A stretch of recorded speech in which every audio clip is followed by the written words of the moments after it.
YouTube, what up? We got our second pick of the week. We are riding with the Panthers on the road, getting 4 points at the Chicago Bears. Hey, if there's one thing I like betting as much as betting against Deshaun Watson, it's betting against Caleb Williams. The Bears have been very, very lucky this year with covering. But I did not bet against them last week. A lot of you guys probably thought I would bet against them based on how often I do. But I don't just blindly bet against teams that I think are overvalued.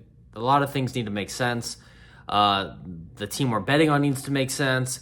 The number we're getting needs to make a lot of sense. And that just wasn't the case last week with the Rams. So this week, it does make sense. We're getting what I still consider an undervalued Andy Dalton, the Red Rifle, against what I still consider to be a shitty Caleb Williams. Yay, Caleb won 2 games. Yay, he does a little dance at the end. That's great. He's still shitty. Just because your record is 2-2 doesn't mean you're an average quarterback. It just means that's your record. That's it. Jayden Daniels, Caleb Williams are night and day different. Caleb Williams is not showing anything remotely close to Jayden Daniels. He still looks like a rookie quarterback. He's still missing some easy throws and being pretty inaccurate. And he seems to still get sacked a lot. The O-line's not good. The Bears have a lot of problems, in my opinion. And like the Cleveland Browns, they are one of the most fraudulent teams in the league, in my opinion. I think the wheels will probably fall off this thing at some point during the season. And everyone will be like, oh, gosh, what are the Bears? Like, they were supposed to be good this year. And it's like the same old Bears. I think that'll be the narrative at the end of the season.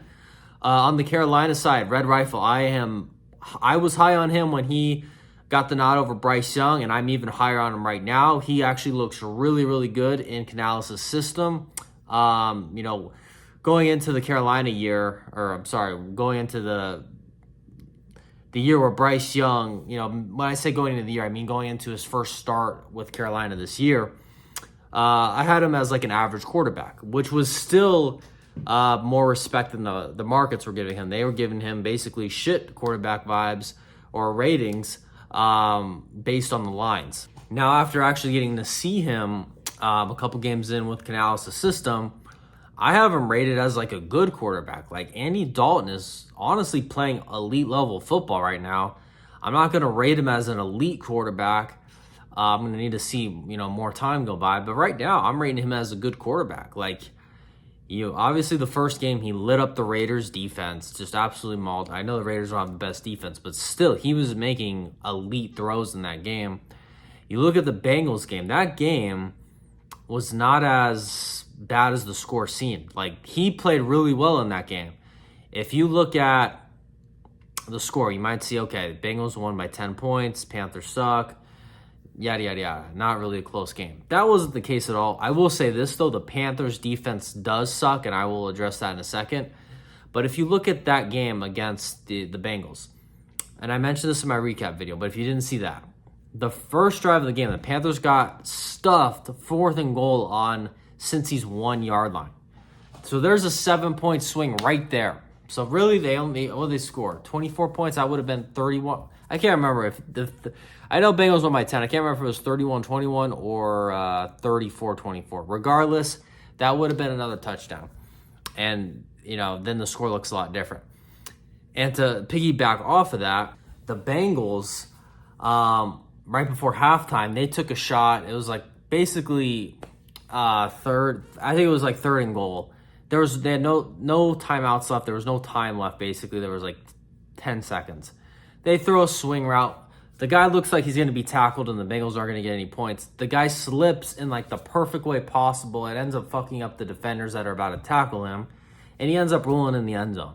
So there's a 14-point swing there. So you have the 7 points the Carolina Panthers didn't get on the first drive, and then you get 7 points that the Bengals steal at halftime. That's the difference in the way the game is perceived, and that's where we can find value, because people are going to perceive that game one way. We're going to perceive it in a totally different way, and now we feel like we have an edge. The Bears won their game against the Rams off turnovers. It's not like Caleb Williams lit it up and looked amazing and threw for 300 yards. I think he barely broke 150 yards. So these are little things where we're going to be able to find value in, because perception is this, but it's really, it should be lower. So I'm still high on the Panthers. I'm still high on the Red Rifle. I'm not high on the Panthers defense. It is shitty. You saw the play where Jamar Chase broke 3 tackles. Didn't take much effort to break them. The tackling's never been worse in this league. That's a different story for a different day. But if there's a team and a quarterback that's not going to be able to take as much advantage of a bad defense, it's going to be Caleb Williams and the Chicago Bears. He's not Joe Burrow, not even fucking close. So yeah, he could maybe have a little more success than normal on the offensive side of the ball, but I don't expect him to light up like Joe Burrow and just score touchdown. 2 totally different offenses, systems, quarterbacks.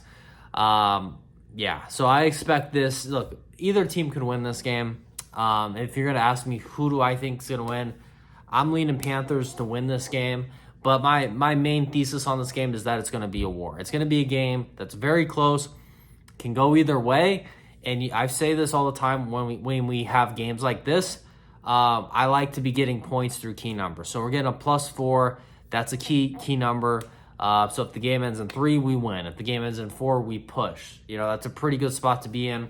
And obviously, if the Panthers win, we win. So in a close game like that, getting points is something that I like for long-term profitability. We'll see how it plays out. You never have control of the players and how they're going to play or show up. But as far as, looking at it pre-flop, to put it in poker terms, I like the Panther side. I think there's value on the side. I think they're being undervalued. I think the Bears are being overvalued. We will take the Panthers +4, 1 unit, and what I expect to be a very close game. 1 unit is 1% of your bankroll. So if you're going to bet this, bet responsibly. You never have to play my picks. I just post these publicly to document, how I do this year, and I want to prove myself as one of the higher level bettors that do this. So that is my goal with this channel. We will see how I end at the end of the year. And that's it, guys. I will have at least one more pick video coming out. I'm not sure if I'll have more than that, but we'll have at least one more. So stay tuned for that one. Peace.